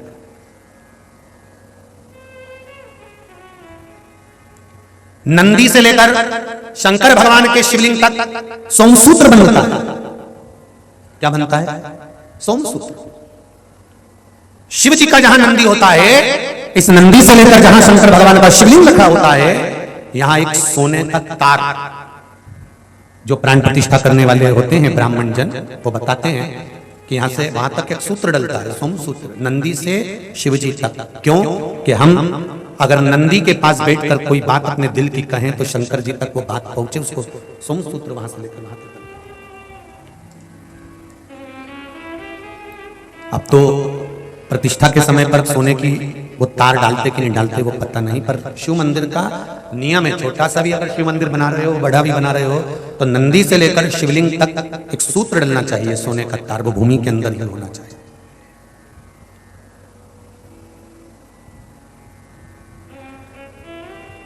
वो भूमि के अंदर हो, जब फर्श लगे तो उसके अंदर कि यहां नंदी बैठेगा, तो यहां से लेके यहां तक शिव जी है, यहां से यहां तक एक तार डाल दिया, एक सूत्र बांध दिया।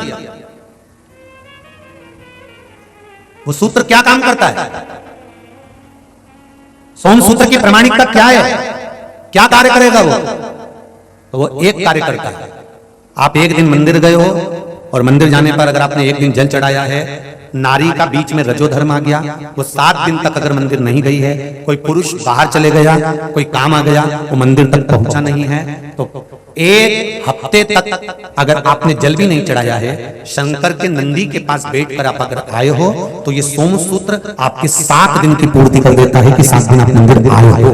भले आप रजोधर्म के समय पर मंदिर नहीं गए, भले किसी कारण से बाहर चले गए, पर शिवजी पर अगर आप जल चढ़ाकर नंदी के पास 2 मिनट बैठे हो, नंदी के ऊपर हाथ फेरा है या नंदी के कानों में कुछ कहकर आए हो, नंदी का स्पर्श कर आए हो, तो सोमसूत्र का वो तार नंदी के भाव से शंकर से कहता है कि वो नित्य प्रति स्मरण किया, नित्य। महाराज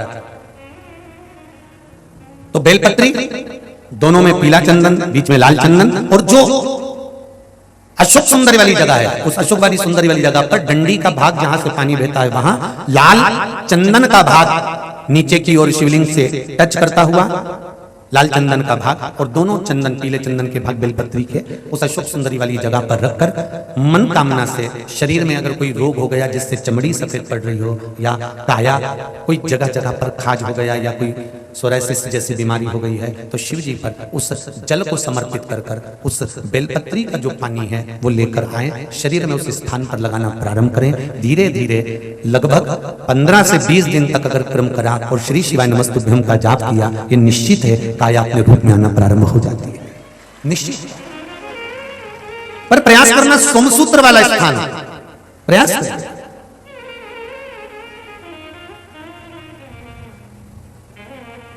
उच्चारण एक ही करना है आपको उस समय पर जल चढ़ाते समय, षडाक्षर मंत्र का उच्चारण। षडाक्षर मंत्र को सब बोलेंगे साथ में, चालू हो जाइए। ओम नमः शिवाय, ओम नमः शिवाय, ओम नमः शिवाय, ओम नमः शिवाय, ओम नमः शिवाय। षडाक्षर मंत्र का जाप करेंगे जल चढ़ाते समय। सेमरी हरचंद की कथा में कहा था, रायसेन की कथा में वर्णन किया था, और हाले कोसा में जो साहू परिवार ने कथा कराई थी उसमें वर्णन किया था कि सूर्य नारायण भगवान को हम जब जल देते हैं, जल की धार एकदम पतली चलना चाहिए, एकदम पानी उंडेल कर नहीं आना, थोड़ा धीरे धीरे स्लो स्लो। जिस माता के या किसी भाई के तन पर पूरे स्थान में अगर कहीं कैंसर की गांठ भी बता दी है, और अगर आप सूर्य नारायण भगवान को प्रातः के समय पर उसको देखकर जल में सूर्य की किरणों को देखकर जल छोड़ रहे हैं, सूर्य को अर्घ दे रहे हैं, और वो जल की धार आपके कैंसर वाली जगह पर या गांठ वाली जगह पर उस सूर्य की किरण पानी में से आपके उस स्थान पर पड़ रही है जहां पर गांठ है, तो आप 1 या 2 महीने तक लगातार जल चढ़ाएंगे, उसके बाद जाकर जांच कराइए, गांठ धीरे धीरे गलना प्रारंभ हो गई होगी। सूर्य के अर्घ में तो बल होता है।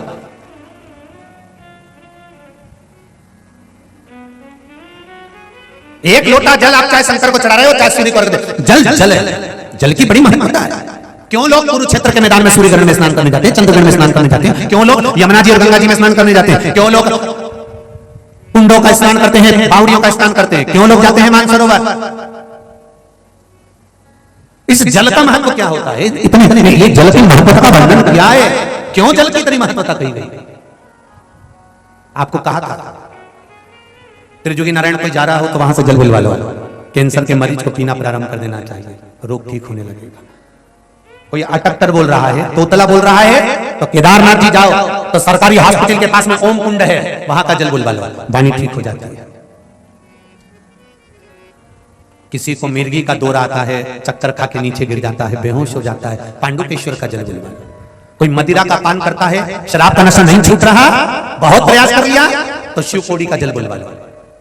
हमारे भारत की भूमि पर ऐसे ऐसे कुंड हैं, ऐसी ऐसी बावड़ियां हैं जहां के जल का बड़ा महत्व है, उसके जल को पियो तो। पर लोग भगवान पर विश्वास कब करते मालूम है?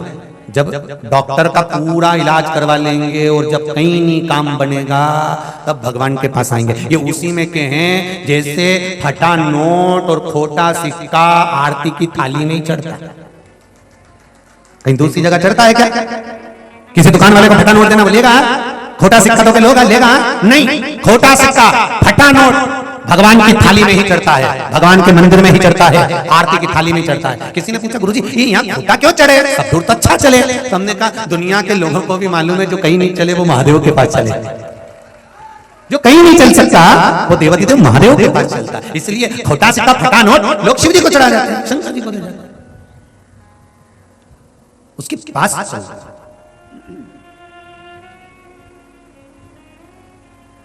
उसी तरह सब जगह से जब हार जाए, हाँ तुम प्रैक्टिकल करो, प्रयास करो, कर्म करो। हम आपसे भी कहेंगे, हम नहीं कहते कि तुम सीहोर वाले महाराज के वचन पर विश्वास करो, तुम तो पूरा मेडिकल लगा लो, डॉक्टर की सारी दवाई लो, सारी जांचें कराओ, उसके बाद में जब तुम थक जाओ, जब किसी से फिर नहीं बने, तब उस देवादिदेव महादेव के पास जाओ और उसके पास बैठकर विश्वास के साथ एक लोटा पानी चढ़ाकर दिल से उसको कहकर आओ, फिर देखा जाएगा अब औषधि लगती है कि नहीं लगती है। बाद में विश्वास करना शंकर जी पे, पहले सब पे कर लो, तुम्हारी मर्जी पड़े जिस जहां तुम्हारा मन पड़ जाए वहां चले जाओ, सबके धोखे आओ, फिर आखिरी में शिव जी के पास जाना, क्योंकि मनुष्य आखिरी में वहीं जाता है, फिर वहां से वापस भी नहीं आता। जो शंकर का हो गया फिर उसको कहीं जाने की जरूरत नहीं पड़ती, फिर शंकर जी कहते हैं अब तुझे भटकने नहीं दूंगा, बहुत भटक लिया। तुम खुद देखो ना, आखिरी में लोग शंकर जी के पास जाते हैं। शमशान कौन जीते जी जाता है? किसी का अगर वो तो कोई मरे नहीं तो लोग शमशान भी नहीं जाते, कौन जाए? आखिरी में गए शिव के पास, अंतिम तब